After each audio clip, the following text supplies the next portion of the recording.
Ya, sini kita itu kan dia video call sama Dokter Oki kemarin sambil jualan. Nah, terus saya jelita heboh banget ya kan. Ini di kalau misalnya Raja Bangsawan Satria Mulia Pataudi itu bahas sesuatu ya karena kan ahli infotainment, orang entertain ya wajar gitu. Salah satu host di Ray-Ban Entertainment ya. Ray-Ban Entertainment adalah media talk show atau infotainment terbesar di Indonesia. Aku sebagai salah satu hostnya. Jangan lupa ya tonton talk show aku terbaru, udah syuting 20 episode ya, tayang di Ray-Ban Entertainment. Nah kalau aku membahas itu kan memang itu kan bidangku ya, jadi ya wajar begitu. Tapi Reda Jelita ini heboh ya nih kita itu nge-live di penjara itu nggak boleh begitu, sama si Dokter Oki jualan pula itu gimana, pokoknya heboh banget lah Reda Jelita ini. Nah, ngata-ngatain orang ngurusin orang, padahal mereka pun tiap hari nonton ngurusin orang, komen di sono, di masalah orang. Sama aja bedanya kalau gue itu banyak penonton, kalau kalian itu Rek Jelita nggak ada penonton. Oke. Nah, sebenarnya kalau misalnya ini kan zamannya modern ya, ini zaman era aku makan dulu ya guys. Aku lagi di Jogja guys, aku mau makan kuliner. Kalau di mall, kalau di restoran di Jakarta tiap hari kan. Nah, kalau Jogja, aku ke Jogja seminggu, mau liburan, ngabisin duit 20 juta, buang-buang duit, tuh ada. Nah, jadi aku ngabisin duit, nanti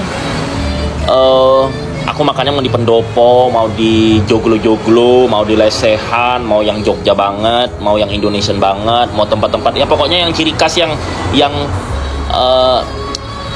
Jogja banget begitu ya kan, enak gitu. Kalau di mall kan di restoran mau Korean, mau Arab, mau Indian, mau Western kan aku tiap hari di Jakarta ya, mau Europe juga. Nah kalau di Jogja aku maunya yang begini-begini. Aku masuk pirku doang guys. Tuh Jogja.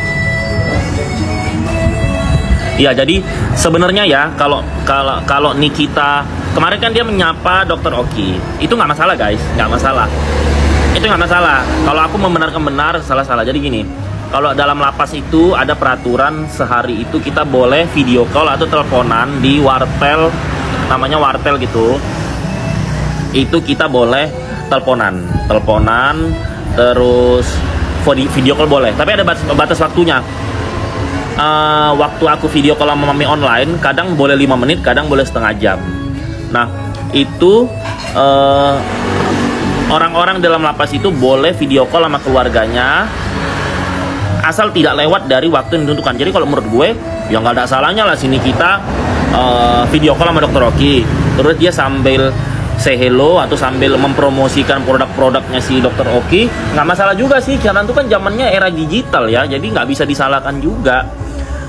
Jadi maksud gue nggak masalah kalau itu kan tetap aja mereka itu walaupun bisa video call, bisa promosiin, tapi kan mereka tetap di dalam lapas, tetap terkunci, tetap nggak bebas, tetap nggak sebebas apapun gitu. Tapi kalau cuman ya bantuin promosi, video call, terus dimasukin ke Komal, terus ke YouTube, ada yang rekam, no problem sih.